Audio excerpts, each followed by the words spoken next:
хичээлийн эрхлэгч оюун туяа нийгмийн бодлогын ажилтнанд томлох нэг аль сургуультайгаар үйл ажиллагаа явуулдаг нэг баг сургууль нь одоо энэ Баян болон баг дээр за нөгөө баг сургууль маань одоо цаг тэгээд дахиад нэг багтаа тэр баг дээр үйл ажиллагаа явуулдаг байна. За бид бүхэн бодож арийн цэврийн байгууламж одоо энэ нойд бид одоо гадны 4 сая төгрөгөөр одоо юу асан байгаа хөрөнгө оруулалт оруулсан байгаа. За эрэгтэй суултуур одоо 2 ширхэг, эмэгтэй суултуур 2 ширхэг, хөгжлийн бэрхшээлтэй хүүхдийн суултуур одоо 1 ширхэг байгаа. За ерөнхийдөө бол одоо одоогийн байдлаар энэ арийн цэврийн байгууламж байна. Одоо бүрэн 100% одоо ашиглагдаагүй бид бүхэн бие тамирын одоо залаад хэвээ үйл ажиллагаа хийж ашиглаж байгаа гэж байна.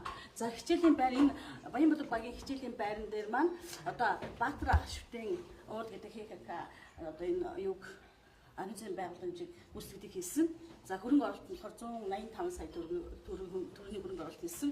За 6 настай эрэгтэй эмэгтэй гар угаах гэсэн байдалтай байгаа. Одоогийн байдлаар бол энэ баг сургуулийн хүүхдүүдийн онцлогт одоо тохирсон 150 суралцагч одоо 14 багшид одоо юу вэ ашиглалтанд хэвэн явагдаж байгаа гэж ингэж харж байгаа. За энэний бол за энэ гүйцэтгэлийн харийнхан одоо юунд ороог байгаа, ашиглалтанд ороог байгаа.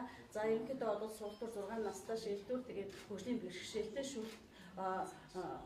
за дараагийнх нь болохоор Батүр арны эмэгтэй арийн цэврийн байгууламж маань одоо 2020 онд ашиглалтанд орсон. Ерөнхийдөө бол энэ бол ашиглагдаж байгаа. Энэ мөн адил одоо байх ёстой зүйлүүд бол одоо эрэгтэй эмэгтэй суултуур юу шүршүүр ихэр байгаа. За бохрын энэ юу арийн цэврийн байгууламжийн хичээлийн юу арийн цэврийн байгууламжид бохрын цооноггүй одоо баригдсан учраас өмнөх 50 хүүхдийнхаа одоо юутай байртай нэгтгэсэн учраас одоо энэ нөгөө бэрхшээл маань энд үүсэж байгаа гэж бид харж байгаа. Тэгээд одоо энд за юм байна. За төвийн сургууль дээр арийн цэврийн байгууламж 2018 онд одоо ашиглалтанд орсон дэлхийн 141 сая төгрөгийн одоо гүйцэтгэл хийсэн. За энд бол ерөнхийдөө за юу бодог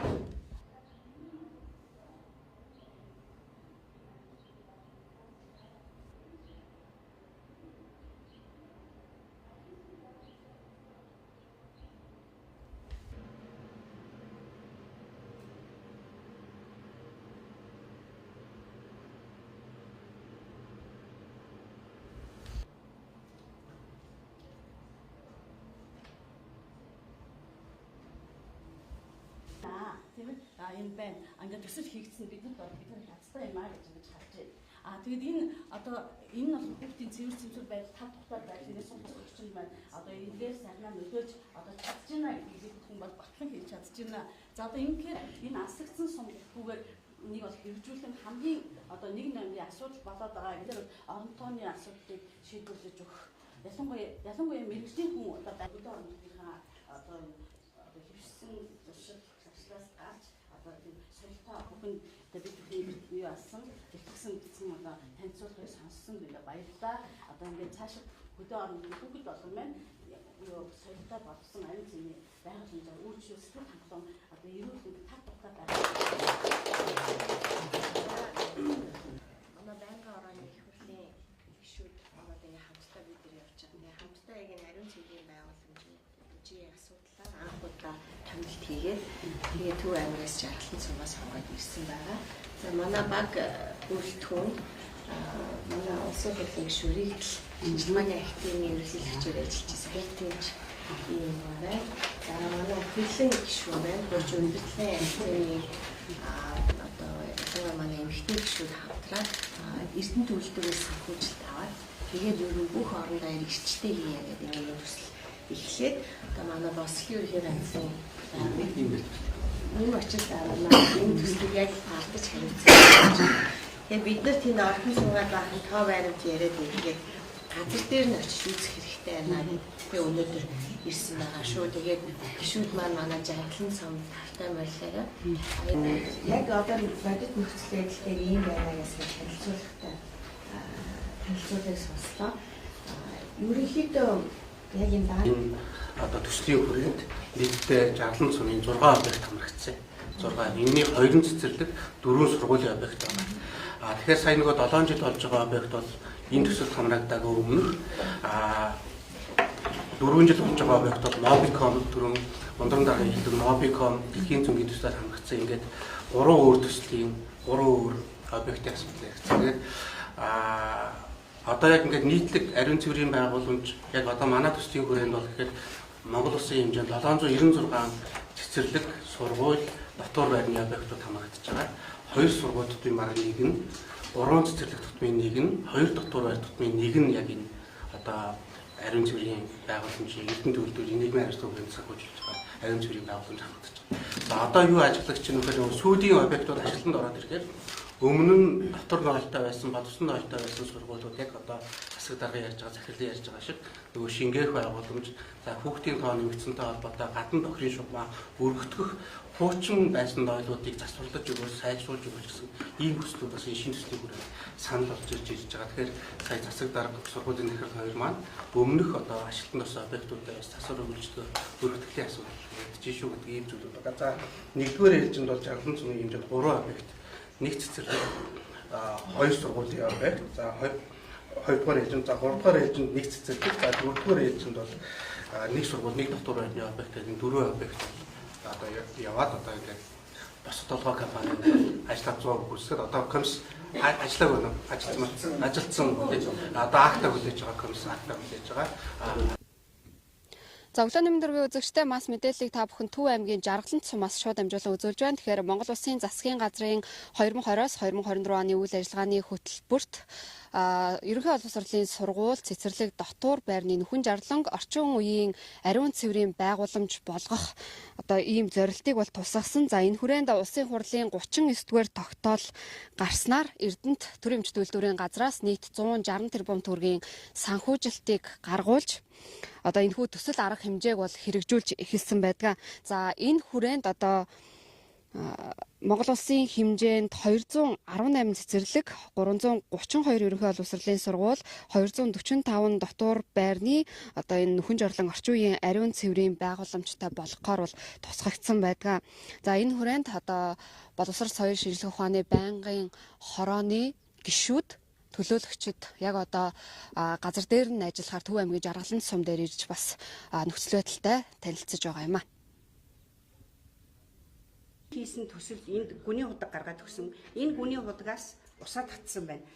Энэ сургуулийн энэ гүний худаг нь ажиллаад спорт зал руу татахдаа өглөөний алдаа татцсан учраас одоо тэр хөлдөлт үүсээд байгаа нь спорт залны нөгөө нөөцийн савнд ус ороод мотор буцаж усаа гүйцэд хайдаг байхгүй. Тэрийг нь хаяггүйгээр ийшээгээ өглөөний муу хийсэн цаашаа залгаад авахтаа спорт зал руу татаж авахтаа тэрийг алдуулснаас болоод хөлдөж өгч шийдээ. За тэр хөлдөлтийг би яаж хамгаалах вэ гэдгийг эднэрт бас сая сануулад өгчлөө. Тэгээд ерөнхийдөө Төв аймгийн хувьд бол одоо аймаг өөрөө манад санал өгөөд юу аснараа бол одоо би нөхөн жорлонгоо гүү объект гаднаа үлдээгүү. Эднэрийн санал өгснөөр 37 объект хийх ёстой санал өгсөн. Тэр нь бүгд хамрагдсан. За өмнөхүүд нь бол үнэхээр 37-оос өмнөх одоо хийгдсэн тэр объектууд бол сайжруулах шаардлагатай. Хамгийн гол нь тэр сайжруулах шаардлагатай одоо буцаага цооног томсгоод дахиад хажууд нь газар сэлгээд агарын бохирдол үүсгэх, төсний бохирдол үүсгэх тийх биш. Төвийнхээ дэд бүтцийг хийх талаас аймаг маань шатраатай арга хэмжээг аваад саналаа аваад тэгээд явах нь зүйтэй шүү. Энэ дээр бас инженерийнхээ шийдэлээр тэгж авах. Энэ хөтөлбөрийн хүрээнд бол манай аймагт 5 гүйцэтгэгч ажилласан. За цэцэрлэг 12 цэцэрлэг, 15 сургууль, 7 дотор байр хамрагдж байгаа. За энэ хүрээнд бол аймгийн нийт 19 сумаас 6475 иргэдэнгээ сурагчд хүүхдүүд маань бол энэ орчин үеийн хариуцлага татвараар үйлчлэгээ авах юм болон үзэж байгаа. Тэгээд ер нь бол ашиглалтанд авж байгаа, хүлээж авж байгаа энэ төслийн гүйцэтгэгч нарын хийсэн ажлууд бол одоогийн байдлаар яг одоо ажлын зогссон, за гүүл бол доголдолтой байгаа гэсэн ийм мэдээлэл байхгүй. 6 сумын ажил бол одоо яг хүлээж авах шатнд ингээд явж байгаа. Тэгээд ер нь бол төсөл маань амжилттай хийж байгаа. Тэгээд энэ ажлын төслийн ач холбогдолтын талаар бол түрүүн сургуулийн захирал маань аймгийнхаа бүх иргэд болон сурагчдаа төлөвлөж сайхан үг нь хийж шиг боллоо. Миний зүгээр иргэдийн зүгээс бол ажил бол амжилттай явж байгаа. Бид нэр барилгын хөгжлийн төвтэйгээ хамтраад орон нутгийн зүгээс хяналтаа давхар тавиад тэр ажлаа шалгаад улсын комисс ажиллаад ингээд явж байгаа.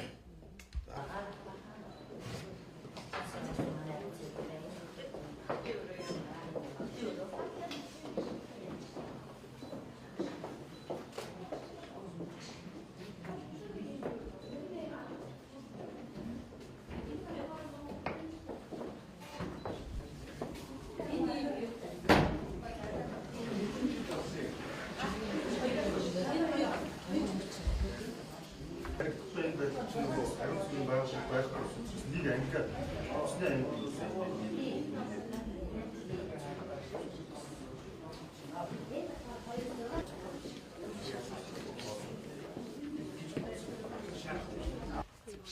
Тэгэхээр тэрийг сая яаж хамгаалах вэ гэдэг юм би хийж яриад.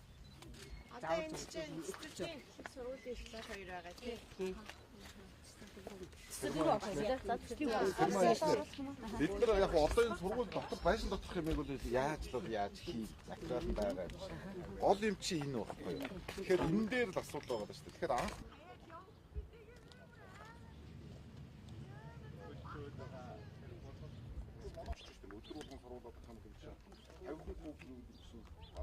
хоногийн хэрэглээ хэд байна гэдгээс шалтгаалаад энийг хийж байгаа. За хичнээн хүний хэрэглээ байна гэдгээс шалтгаалж байгаа. За энэ шингээлтийн хувьд бол ерөөсөө эндээ хийлээс хаарл усаа гаргалаад цаашгаа шууд талбай шингэж байгаа. Эндээс яг тэгэхээр экологийн төхөөрөмж 95% гэсэн байдаг. Септик төхөөрөмж энэ ингээд шингээлт нь тийш байдаг. ингээ гадуур ингэж яваад би үгүй яадаг гэж тэнд байгаа тэнд шингээтэй ганц гэж жоо.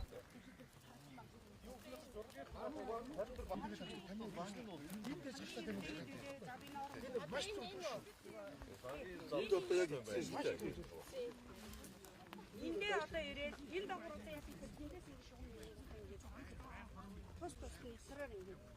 Энэ дээр одоо бидний дөрөв удаа байсан. Тэн дээр дээрээ үлдээ. Тэгтээ бас тэндээ бас дамжин тийм ээ. За тэндээ ингээд ялцдаг нь байна, үнэлтүүлдэг нь байна, заддаг нь байна. Ингээд бод шийж хийгээд явах хэрэгтэй. Технологи. Шингэн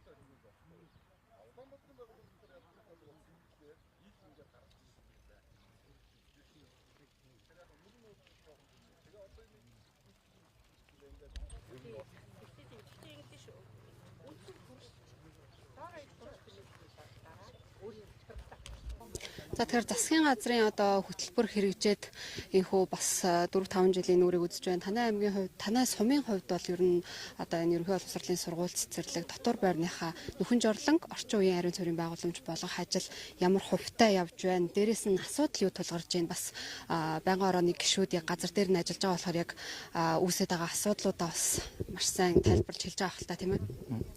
За ер нь бол энэ засгийн газраас явуулж байгаа бодлогыг бол маш сайн дэмжиж ажиллаж байгаа. Тэгээд ер нь хүүхдүүд одоо бүгдөө хүн жорлонгоос алж сургууль дээрээ нөгөө эрүүл аюулгүй орчинд суралцах, эрүүл аюулгүй нөгөө хин нэгнээсээ эмээлгүйгээр биецэх энэ асуудал нь шийдэгдэж байгаад бол маш таатай хүлээж авч байгаа. Тэгээд төсөл манай суман дээр 4 одоо байгууллага дээр хэрэгжсэний одоо 3 дахь нь одоо ашиглалтанд орох гэж бид нэр хүлээж авахгүй байж байгаа. Тулгамж байгаа асуудлууд ер нь бол байж байгаа. Тулгамж байгаа асуудал бол одоо энэ гадна шингээлтийн асуудал баг. Тэгээд шингээлт нөгөө олон жил ашиглагдаад шингээгээд ирэхээр нөгөө хөрсний бохирдол үүсэх, хөрс маань буцаагаад одоо энэ бохироо шингээх боломжгүй болж байгаа. Энэ байдлыг л одоо бид яг ерөнхий утгаар нь ингэ шийдвэрлэхгүй бол одоо энэ маань насжилт нь их цөөхөн болоод байна. Одоо жишээ нь 7 жилийн өмнө одоо энэ төслөөс гадуурлаа 7 жилийн өмнө сургууль дээр бол одоо баригдсан ариун цэврийн байгууламж одоо 7 жил ашиглаад шингээлтээ авч чадхаа явчлаа. Тэгээ шингээлт авахгүй болохоор нөгөө соруулах шаардлагатай болно. Сүүлдээ нөгөө сороод ч одоо өдөр болгон дүүрэх одоо ийм асуудалтай учраас ер нь бол одоо энэ сумуудыг одоо тэр инженерийн шугам сүлжээ тэр нэгдсэн одоо цэвэрлэх байгууламж гэдэг юмр бол оруулж өгвөл одоо бидэд бол маш их хэрэгтэй байна л гэж харж байгаа. Өргөн байгууллага дээр бол одоо хэрэгжүүлснээс 3 ашиглалтанд орох гэж байна. Нэг нь одоо үлдснэг нь хизээ ашиглалтанд орохоор байгаа вэ? Манайх 2 баг сургууль, 1 цэцэрлэг, за тэгээд сургуулийн дотор байран дээр ингээд 4 газар ингээд энэ төсөл хэрэгжиж байгаа юм. Одоо дотор байран дээр явж байгаа төсөл маань ер нь бол эхний ажлын хэсэг ажилласан байгаа хүлээж авах. Тэгээд тэрэн дээр нөгөө жоохон бас нэг сайжруулах газ нэг ажил байсан болохоор одоо хүлээж авч байгаа ажлын хэсэг үүрэг даалгавар өгөөд за тэр үүрэг даалгаврын дараа бол хүлээж авахар байж байгаа. Яг нь бидний хувьд яаж байгаа вэ гэхээр дотор асуудлыг бол ингээд айгуугаа хийгээд байна. Гадна талынх нь үндсэн шугам нь яасан гэхээр тэр байгуул одоо анх хийгдэхдээ гадна талаа шийдэг гэж дотор талд нь олон хүн суухаар ингээд хийцэн. Тэгээ гадна талын нөгөө шингээлт маань хуучин байдгаар. Тэгэхээр нөгөөх нь дотор мянган сайхан одоо ариун цэврийн байгууламж хийгээд гадна талаа шингээхгүй тэр ажиллагаа л байчихж байгаа. Тэгээ энэ асуудал нь бас хүндрэлтэй байгаа учраас одоо энэ дээр нь одоо ямар гарц гаргалгаа шийдэх юм байгаа. Энээс болоод ер нь бол хүлээж авахгүй байна. Одоо яг байнгын орооны гишүүд газар дээр нь ажиллаж байна. Ямар зүйлийг хэлж байна вэ? Бас та бүхэн ямар шаардлага тавьж байна? Одоо харин манай сумын төв рүү орохгүй бидэд одоо яг тэр бидний хүлээж авахгүй байгаа тэр дотор байран дээр очиж үзээд одоо энэ тулгымцсан асуудлаа хэлье гэж бодлоо. Ер нь бол сая хэлж ил байна л та цах цухаас нь хэлээд байгаа. Тэгээд ерөөсөө дотор ямиг бол сум өөртөө хөрөнгөөр бол хийчих болно. Хамгийн гол энэ гадна талын шингээлтийг л одоо сайхан хийгээд өгчөөч л гэдэг ийм л одоо асуудлыг энэ нийтдээ тавиул явж байна. За мэдээлсэн баярлалаа. За. За тэгэхээр Төв аймгийн хэмжээнд яг энэ нөхөн жорлонг орчин үеийн ариун цэврийн байгууламж болгох ажил хэрхэн үргэлжилж байна. Дээрээс нь байнгын орооны гишүүд бол яг одоо төлөөлөл болго Төв аймгийн жаргалан цум дээр бас ажиллаж байна шүү дээ, тий. Эдгээр гишүүдэд бас та бүхний зүгээс ямар одоо зүйлийг хэлж байна, тодорхой мэдээллийг бас дэлгэрэнгүй. За Төв аймгийн хэмжээнд энэ Эрдэнэ төлөвлөрийн нийгмийн хариуцлагын хүрээнд санхүүжилтээр хийгдэж байгаа нийгмийн салбарын барилга байгууламж буюу сургууль, цэцэрлэг, дотор байрны хуучин нөхөн жорлонг орчин үеийн ариутгах татваргаар солих ажил бол амжилттай хийгдэж байна. За аймгийн хэмжээнд 19 сумын 36 объект хамрагдж байгаа. За энэ хүрээнд бол 5 гүйцэтгэгч шалгараад манай байгууллагын төгөөс орон нутгийн хяналтын үргийг гүйцэтгэж ажиллаж байна. Энэ төсөлд бол нийтдээ 6745 хүүхэд хамрагдаж орчин үеийн одоо ариун цэврийн байгууламжаар үйлчлэг авах ийм нөхцөл бүрдээд байж байгаа. За 6 суман дээр хийгдэж байгаа бүтээн байгуулалтын ажил нь бол хараахан дуусаагүй. Ер нь улсын комисс ажиллах шатанда гүйцэтгэл дуусах шатанда ингээд явж байна. За бидний өнөөдрийн ажиллаж байгаа жаргалан суманд бол 7 объектын төслийн хүрээнд хамрагдсан. Одоо ер нь 100% хэрэгжээд дуусж байгаа. Одоо аймгийн хэмжээнд үлдсэн одоо байгууламжуудыг одоо дуусгах ажил хизээ одоо дуусах вэ? За ер нь 1 2 3 4 үе шаттайгаар энэ нөхөн жорлонг орчин үеийн ариутгах татвар болгох энэ ажил хийгдэж байгаа. За сүүлийн үе шат буюу 4 дахь үе шатанд бол манай аймгийн үлдэгдэл сумдууд, үлдэгдэл одоо барилга байгууламжууд нь хамрагдаад тэгээд энэ онд бол комисс хүлээгээд авчвал манай аймгийн ер нь энэ нөхөн жорлонг орчин үеийн ариутгах татвараар солих ажил ингээд 100% хэрэгжээд дуусах юм аа. Ямар асуудлууд үүсэж байна? Ер нь бол одоо яг сонсож байхад одоо соруулах гэх мэт технологийн ажлууд дээр бас нэлээдгүй асуудал гарч байна гэдэг зүйлийг хэлж штэ сумын зүгээс нь тийм аймгийн хэмжээнд бас яг энэ асуудал хэрэг яригдж байна. За сүүлд хэрэгжиж байгаа энэ Эрдэнэ төлөвлөрийн санхүүжилтээр хийгдэж байгаа төслүүд маань бол одоо орчин үеийн технологи, техник ашиглаж хийгдэж байгаа учраас энэ дээр бол ерөнхийдөө нэг гомдол санал бол байггүй байна. За өмнө хийгдсэн төслүүд байж байгаа 1 2 дахь үе шатны энэ төслүүд дээр хийгдсэн одоо цэвэрлэх байгууламж бохирын асуудлыг шийдэж байгаа энэ технологи нь бол нэгдүгээр технологийн хувьд хуучирсан байна. Хоёрдугаар тоо хэмжээний хувьд бол зөрүүтэй болсон байна. Хүүхдүүдийн маань тоо өссөн байна. За тэгээ нөөцийн сав болон худаг за шугамын радиус маань бол одооний хэрэглэж байгаа хэрэгцээг хангаж чадахгүй байгаа учраас энэ дээр бол өргөдөх шинжлэх шаардлага байна гэсэн иймэрхүү асуудлууд бол орон нутгад гарч байна. Одоо зарим асуудлууд үүсэжсэн шүү дээ. Түлхүүр гардуулах нөхцөлтэйгээр одоо төсөв зураг нь батлагдаагүй байхад шууд ингээд гүйцэтгэгч компаниараа шалгаруулсан ч гэдэг юм уу. Энэ гэх мэт асуудлууд ер нь Төв аймгийн хэмжээнд гарсан уу? Гараагүй. Ер нь бол манайх боловсролын ерөнхий газрын захиалагтай. За тэгээд барилгын хөгжлийн төвийн ерөнхий хяналт тавьж байгаа энэ ажлууд дээр бол орон нутгийн зүгээс хяналтын үргийг гүйцэтгээд явж байгаа. За өмнө хийгдсэн энэ төсөл арга хэмжээний яг үйл ажиллагаа, барилга угсралтын ажил энэ явцад бол асуудал ер нь гарсан юм байхгүй байна. Хэрэгжих явцад бол түрүүний миний дурддаг хүндрэлтэй асуудлууд бол орон нутагт бий